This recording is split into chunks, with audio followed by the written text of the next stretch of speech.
Hello everyone, how are you today? We're going to look at some options of improvising over the changes of a standard today.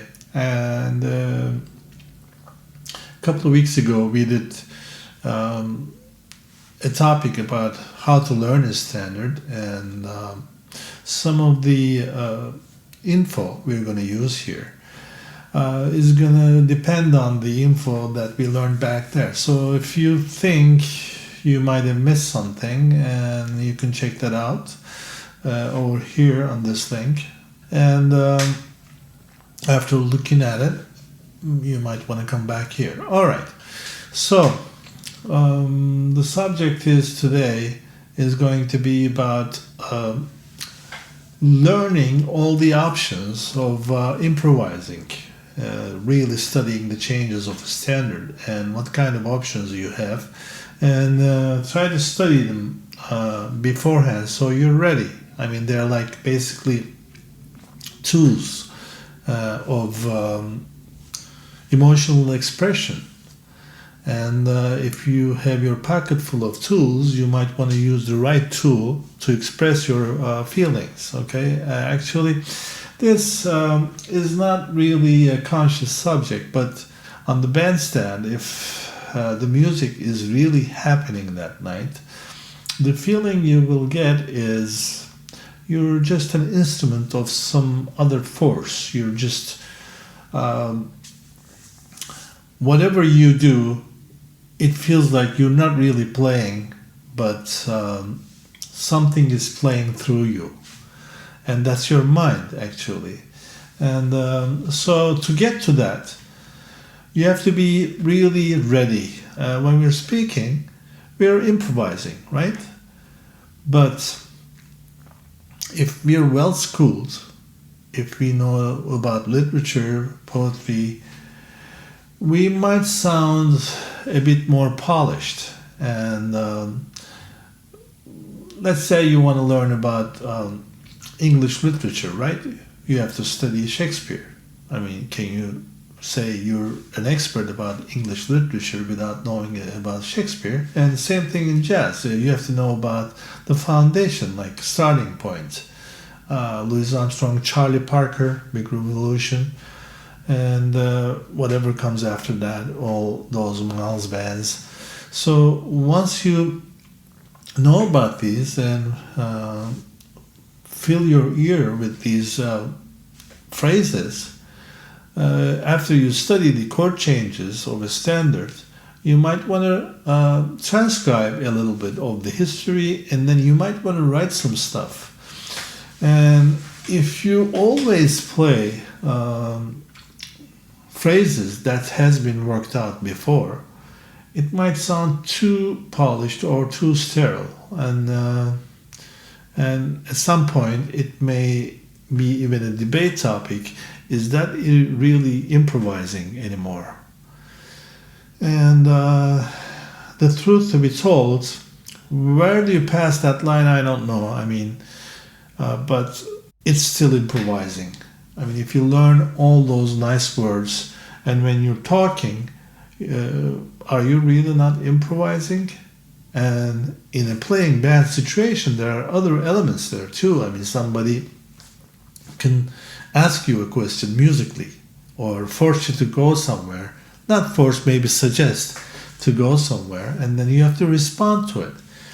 If you just close everything, just keep your time right and play whatever you're going to play and don't listen to anybody else, then it's you step out of interaction, and that is not improvising anymore.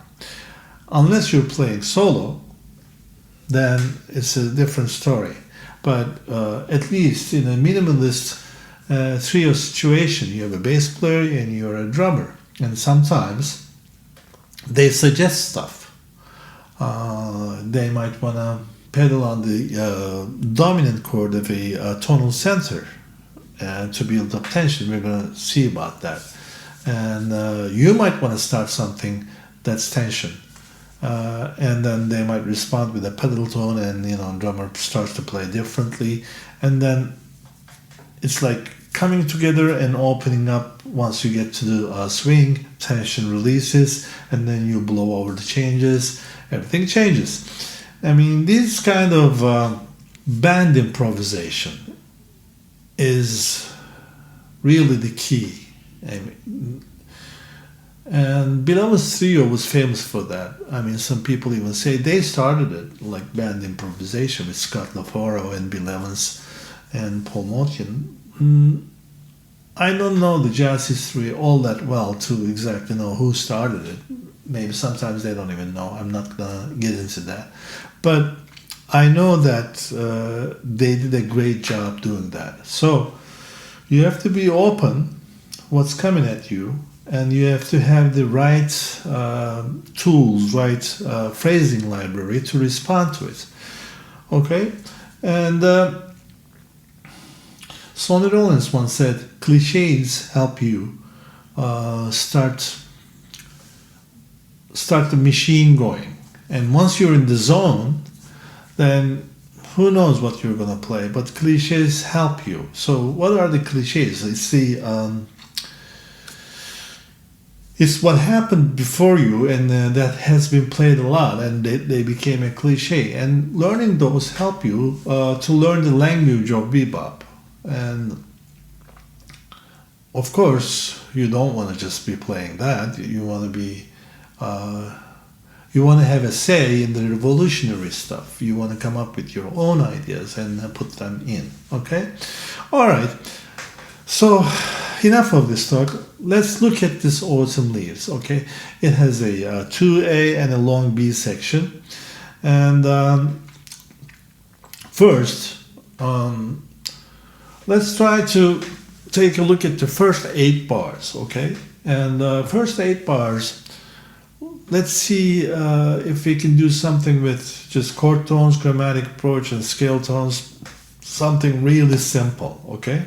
Here's an example of what I'm talking about.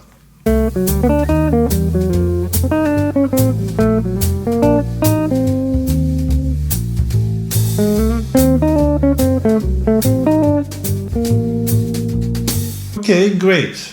Now that we've seen this, actually, if you want to learn more about this chromatic approach tones and chord tones, I have a video about this, and you can click on the link right here. Now, let's try to use some substitutions to color it up. I mean, as far as the substitutions go, if I'm not trying to build a big tension for a long period of bars, I like to use it like a spice, a little bit, just a little substitution, and I like to use it mixed in with the regular chord changes, so mix it in between, okay? And I think they sound better that way. Here's an example of what I'm talking about, and watch out for the B7 substitution instead of F7. It's a tritone substitution. And I also have a video about that. If you want to check that out, the link is right here. Okay. All right, here's our example.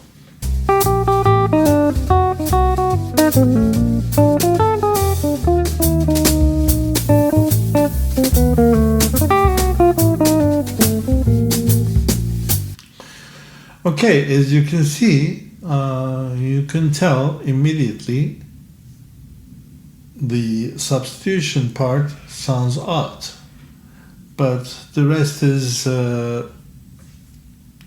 go along well with the chord tones, but it still works, and it gets you from tension to release, and it's like a successful line, and rhythmic placement helps a lot with that. And once you start playing on the dominant chord of the going tonal center at that moment, the bass player might hear you, drummer might hear you, and then they start playing differently. Like, let's say, bass player might start pedaling on the dominant of the tonal center of those bars, okay? What do I mean? Let's play a little bit of example, okay? And I'll take it from there. Here you go.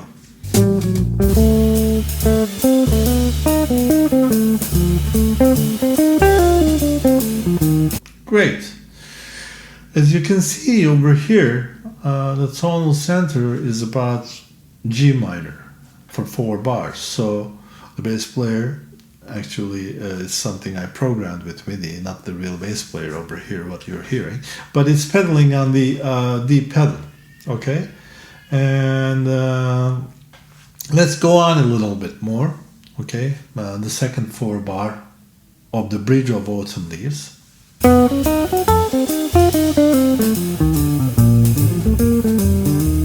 Great. Now that we heard that, you can see the pedal tone changed. The bass player is not pedaling on D, but it's pedaling on F, because the tonal center changed to relative major from G minor to B flat major. So instead of D, the bass player is pedaling on F. And actually, if you check out the substitutions, bass player is making a point there, okay? He's saying now we're on, this part of the song, and I'm pedaling on the D, and now when that changes, he's saying now we're on this part of the song, and we're on tonal center B flat, so I'm pedaling on the F. Okay, those are all signals that you can use to know exactly where you are. And but once you start building tension, it gives you freedom of playing all kind of substitutions and playing out. And then, here, check out the rest of the part where tension releases and you go back to the regular changes of the standard. Here you go.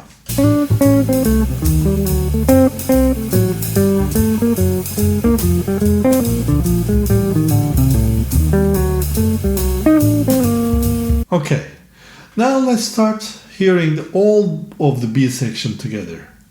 First pedaling on D, then pedaling on F, and then after the tension release, blowing over the changes regularly.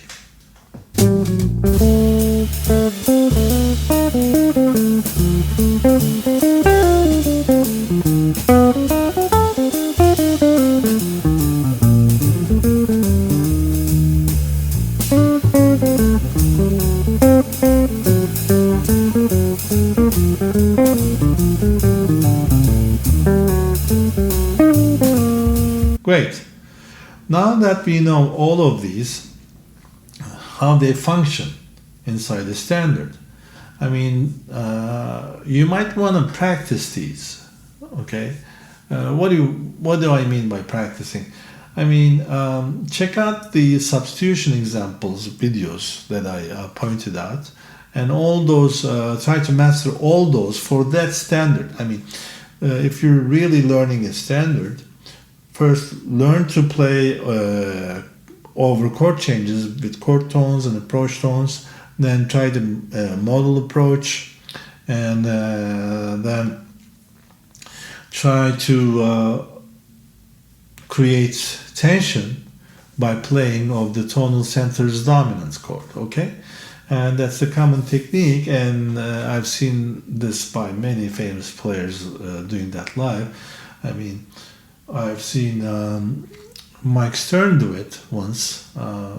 He was playing, I can't remember the bass player, but he was playing with Rich Morales on drums. This was years ago. He was playing on 55 bar when I used to live in New York.